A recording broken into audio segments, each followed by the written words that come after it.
صدیق ہے، قبر میں بھی دوست ہے، بدر میں بھی دوست ہے، احد میں بھی دوست ہے، ظاہری زندگی میں زمین پہ دوست ہے، مکے میں دوست ہے، مدینے میں دوست ہے، قبر میں دوست ہے، حشر میں دوست ہے، جنت میں دوست ہے۔ اس لیے سب سے افضل صدیق اکبر کی ذات گرامی کو نعرہ سب سے پہلے صدیق اکبر کا لگے، عمر فاروق کا لگے، عثمان غنی کا لگے، پھر مولا علی کا لگے۔ یہ بتا دیں انجینئر محمد علی مرزا جیسا بھانڈو آدمی، اس کو ہندوستان کا چھوکرا پڑھ پڑھ کے گمراہ ہو رہا ہے، عالموں سے دور ہو رہا ہے، مشائخ سے دور ہو رہا ہے، اور پاکستانی کو پڑھ کے لوگ اعلیٰ حضرت سے دور ہو رہا ہے۔ میں کہتا ہوں اعلیٰ حضرت جس کا نام وہاں کے امیر اہل سنت لیتے ہیں، وہاں کے بڑے بڑے مولانا لیتے ہیں، جب وہ لوگ ہندوستان آ کے دیکھنا چاہتے ہیں تو تم پاکستان کیوں دیکھتا ہے؟ تم ان کی ویڈیوز کیوں دیکھتا ہے؟ تمہارے ہندوستان میں کیا کمی ہے؟ تمہارے ہندوستان میں خواجہ ہے جو 90 لاکھ کو ایمان دیا، تمہارے ہندوستان میں احمد رضا ہے جو کئی کروڑ کو کافر ہونے سے بچایا۔ جب ایمان دینے والا یہاں ہے، ایمان بچانے والا یہاں ہے، تو ہمارا مرکز اہل سنت بریلی شریف ہے۔ سبحان اللہ سبحان اللہ، بابا زندہ باد زندہ باد۔ یہ بولتا ہے کہ بریلی مرکز نہیں ہے، وہاں مدرسہ نہیں ہے، وہاں کالج نہیں ہے، وہاں یہ نہیں ہے، وہاں وہ نہیں ہے۔ کیوں سنتا ہے؟ دماغ کو پریشان کرتا ہے۔ اسی لیے تو کہا گیا ہے کہ اپنے پیر کا دامن تھام لے، بے شمار 10 20 50 لوگوں کی باتیں سننے سے بے نیاز ہو جائے، ورنہ دماغ خراب ہو جائے گا۔ یہ ایسا بولے گا، وہ ویسا بولے گا، سامنے والا ویسا بولے گا، وہ ویسا بولے گا، پاگل ہو جائے گا۔ کیوں نہیں تاج الشریعہ کا دامن مضبوطی سے تھام لیتا کہ میرا پیر تاج الشریعہ ان کے مسلک ان کے موقف کی جو تائید کرے گا وہی میرا رہنما ہے، اس سے ہٹ کے میں کچھ نہیں مانوں گا۔ جس طرح اعلیٰ حضرت لاجواب، حجت الاسلام لاجواب، مفتی اعظم ہند لاجواب، مفسر اعظم ہند لاجواب، تو اعلیٰ حضرت کے مشن کو آگے بڑھانے والا تاج الشریعہ لاجواب، آج ان کا شہزادہ قائد ملت لاجواب۔ تو رہنمائی ایک رہنما سے حاصل کر 50 کے پاس جائے گا تو پاگل ہو جائے گا۔ تو مرزا کو پڑھے گا کہ طاہر القادری کو پڑھے گا کہ الیاس قادری کو پڑھے گا، کس کو پڑھے گا؟ شاکر کو مانے گا، شاکر نوری کو مانے گا کہ طاہر القادری کو مانے گا، الیاس قادری کو مانے گا، پاگل ہو جائے گا۔ اس لیے کسی سب سے دماغ موڑ کر مسلک اعلیٰ حضرت کا مطالعہ کر، جو بریلی سے ملے گا عقیدہ اس کو پہچان لے، ایمان بچے گا۔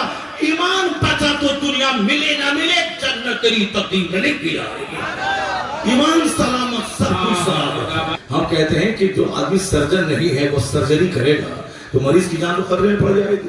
اب مولانا کا کام انجینئر کر رہا ہے، اور انجینئر والا کام مولانا کرے گا تو وہ تو پھول ٹوٹے گا ہی، موربی والا وہ تو آدمی مرے گا ہی، ندی میں گرے گا ہی۔ اور انجینئر کرے گا مولانا والا کام اور مولانا کرے گا انجینئر والا کام، تو خطرے میں جان بھی پڑے گی، خطرے میں ایمان بھی پڑے گا۔ اس لیے جو جس فیلڈ کا ایکسپرٹ ہے اس ایکسپرٹ سے علم حاصل کر، اس ایکسپرٹ کی قدر کر۔ اس دور میں علم دین کا ایکسپرٹ پورے ہندوستان اور پاکستان بنگلہ دیش میں سب سے بڑا ایکسپرٹ تاج الشریعہ کے بعد آج اگر کوئی ہے تو 2 گھنٹے کے بعد تیرے سامنے آنے والا ہے، وہی پورے ہند پاک اور بنگلہ دیش کا سب سے بڑا علم کا ایکسپرٹ آنے والا ہے۔ سبحان اللہ۔ سب سے بڑا ایکسپرٹ محدث کبیر ہے جو اس وقت میں نائب قاضی القضات فی الہند ہے۔ یہ جو کہیں اس کو حرف آخر سمجھ لیں، یہ جو بولیں اس کو مسلک اعلیٰ حضرت سمجھیں۔ یہ اللہ کا شکر ہے کہ 95 سال عمر ہونے کے بعد بھی جو 25 سال کا جوان جو آج بیٹھ کے نعت پڑھتا ہے، اور 25 سال کا جوان جو آج کتاب دیکھ کے نعت پڑھتا ہے اور 1 گھنٹہ نعت پڑھتا ہے تو ہانپنے لگتا ہے، ان لوگوں کے لیے ماڈل ہیں محدث کبیر جو 95 سال کی عمر میں 1.5 گھنٹے تک کھڑے ہو کے خطاب کرتے ہیں۔ یہ 60 سال والا بستر پہ پڑا ہوا ہے، یہ 95 سال کا آدمی یہ 1.5 گھنٹہ کھڑے ہو کے خطاب کر رہا ہے۔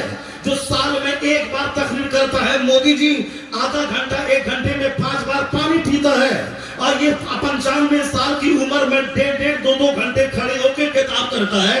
نہ کتاب دیکھتے ہیں نہ پانی پینے کی نوبت آتی ہے۔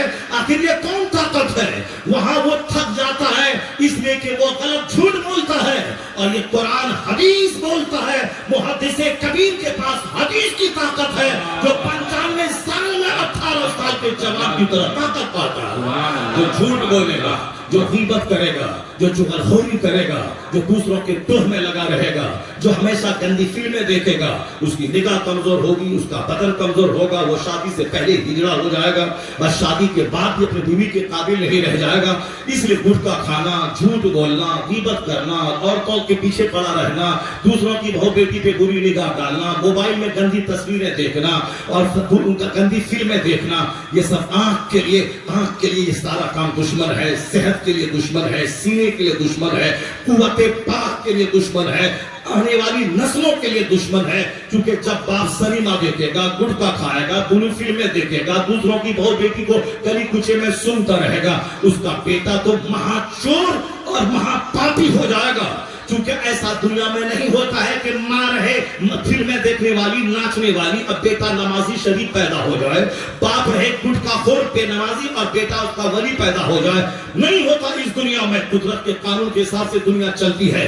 جیسے آم کے پیڑ سے سیب نہیں نکلتا ہے, گیہوں ڈال کر وہاں سے باسمتی دھان نہیں نکلتا ہے, کپاس سے وہاں اخروٹ نہیں نکلتا ہے. جیسی زمین ویسی فصل. تو شادی لذت کے لیے مت کیا کر. شادی ہوتی ہے ایک اچھی اولاد کو دنیا میں چھوڑنے کے لیے, اور اچھی اولاد بنجر زمین سے نہیں پیدا ہوتی ہے. آم کے پیڑ سے آم, کٹہل کے پیڑ سے کٹہل. اسی طرح جیسی ماں ویسا بچہ, جیسا باپ ویسی اولاد. تم نے نہیں دیکھا جب باپ ہے دن بھر جہاد کرنے والا اور رات بھر سجدہ کرنے والا, کبھی خلاف تقوی کوئی کام ہو جائے, اس داغ کو دھونے کے لیے دستار غلامی کرنے والا, اس کے بعد بھی معافی نہ ہو تو پھر کیا ہو, لولی لنگی اپاہج ڈونگی سے بیاہ کرنے والا, تاکہ داغ یہیں دھل جائے. قیامت کے دن اللہ کے سامنے بے داغ ہو کے جاؤ. معمولی سا جرم, 10 سال کی نوکری, اس کے بعد لولی لنگی اپاہج ڈونگی لڑکی سے شادی کرنے پہ رضامند ہو جانا اللہ کے ڈر سے, تاکہ سارا داغ یوں دھل جائے. قیامت کے دن میں بے داغ ہو کے جاؤ. جب باپ ایسا لاجواب ہو کہ رات اس کی لاجواب, دن اس کا لاجواب, تقوی لاجواب, اور ماں اسی کی لولی لنگی اپاہج. باپ نے کہا تھا وہ حسن و جمال کو مجسمہ, لولی اس لیے کہ ہاتھ سے کوئی غلط کام نہ ہوا, پاؤں سے کوئی غلط کام نہ ہوا, زبان سے کوئی غلط بات نہیں نکلی, اور پھر پورا بدن گناہوں سے سیف ہے. جب ماں ایسی ہوئی اور باپ ایسا لاجواب ہوا, تب دونوں کے ملن سے جو فصل پیدا ہوئی ہے وہ ایسی لاجواب فصل کہ دنیا میں قیامت تک کے سارے ولیوں کا سردار عبد القادر جیلانی کی شکل میں دنیا بچہ پیدا ہوا ہے. جب باپ ہوتے سید غیاث الدین جیسا لاجواب, اور ماں رات بھر مصلی پہ بیٹھ کر ذکر و اذکار کرنے والی, اور رات کے 12 بجے کے بعد پیٹ سے کلمہ شریف کی آواز سننے والی, تو پھر اسی کوہ کا جب بچہ پیدا ہوا, وہ بچہ 90 لاکھ کافروں کو کلمہ پڑھانے والا معین الدین اجمیری پیدا ہوتا ہے. جب باپ ہو مفتی نقی علی خان اور ماں ہو تہجد گزار, تب بیٹا احمد رضا خان پیدا ہوتا ہے. اور جب باپ مجدد اعظم اور پھر ماں تہجد گزار, تب بیٹا مفتی اعظم ہند جنم لیتا ہے. اور جب دادا حجت الاسلام کے کافر دیکھے تو کلمہ پڑھے, اور نانا مفتی اعظم ہند فاسق دیکھے تو ولی ہو جائے. اب باپ مفسر اعظم ہند 1 لاکھ مریدوں کی موجودگی میں مریدوں کے سامنے ہاتھ نہیں پھیلانے والا, اور ماں اسی لاجواب کہ دین کی خدمت کا مرکز ہے مدرسہ, مدرسین کی تنخواہوں سے زیور بیچنا پڑے بیچ کر مدرسین کو تنخواہ دلانے والی. جب ماں اسی لاجواب, باپ ایسا لاجواب, دادا لاجواب, نانا لاجواب, تو اسی کوہ کا بچہ ہوا 10 کروڑ کم و بیش مریدوں کا مرشد برحق اختر رضا کا اظہری.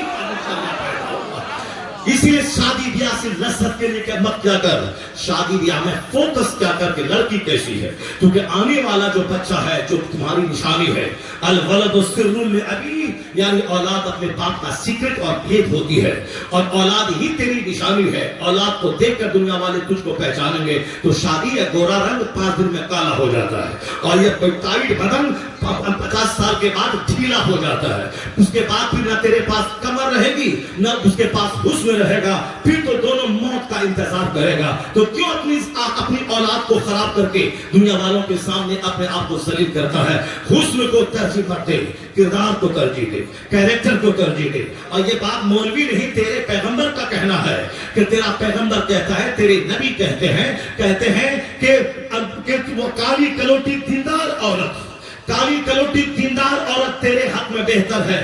تیرے حق میں بہتر ہے کالی کلوٹی دیندار عورت تیرے حق میں بہتر ہے. حضور نے فرمایا لا تزوجوہن لحسنہن، صرف حسن دیکھ کر شادی مت کر، یہ حسن سے مغرور بنا دے گا، یہ مال سے مغرور بنا دے گا. اگر اخلاق دیکھ کر شادی کیا تو پھر یہاں تیرا کلیجہ ٹھنڈا ہوگا، اور اگر تم مر گیا تو فرما بردار اولاد تیرے لیے یادگار بن کے دوسروں کو تیرا میسج پہنچانے والی یادگار بن کے رہے گی. اعلیٰ حضرت چلے گئے، مگر آج اختر رضا خان ازہری کا بیٹا قائد ملت صفوں سے الگ تھلگ دنیا والوں کو بتا رہا ہے. جب وہ لاکھوں کے مجمع میں جاتے ہیں لوگ کہتے ہیں جب پڑپوتا ایسا ہے ان کا پردادا اعلیٰ حضرت کیسا ہوگا. الفرد سر لعلی. باتیں تو بہت ساری ہو سکتی ہے مگر میرے پاس ٹائم نہیں ہے. میں صرف یہ کہنا چاہتا ہوں کہ اس دور میں ایک ڈیفینیشن چاہیے جس کے بعد اگلا کوئی کوشچن رائز نہیں ہوتا.